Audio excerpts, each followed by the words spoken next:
Harley, on the state of America right now, inflation obviously at a 31-year high right now. Americans are seeing their dollars, their paychecks stretched right now. Why should Americans not be concerned that injecting another $1.75 trillion or more would further raise inflation?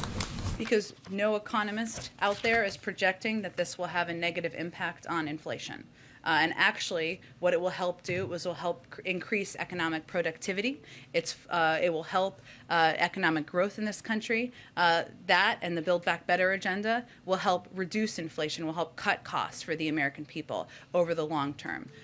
As you acknowledge, that's over the long term. So I guess for those Americans who are really struggling with the bottom line right now, what is the president doing now, like immediately, to try to directly impact the rising costs that Americans are witnessing? Well, the number one thing that the president can do is help get COVID under control.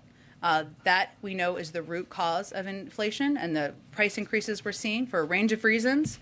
That is the best step that he can take, that the administration can take to help get it under control. I'd also note, though, in many of his proposals, but his Build Back Better agenda that is currently working its way through Congress, and we're eager for the House to pass this week, there are a number of components in there that will lower costs next year for the American people, cutting child care costs in half, making preschool free for families starting in 2022, saving families $8,600, leading to the construction of additional housing units. We're seeing housing and the cost of rent as a major driver of costs for families across the country.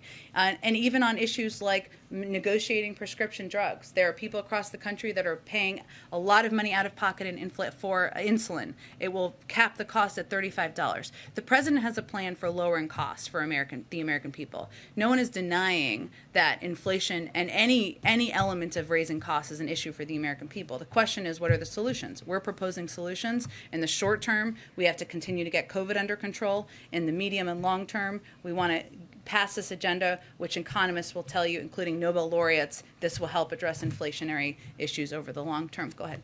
Thanks, Jen. We're seeing some reports that Russia carried out an anti-satellite weapons test over the weekend and potentially created some kind of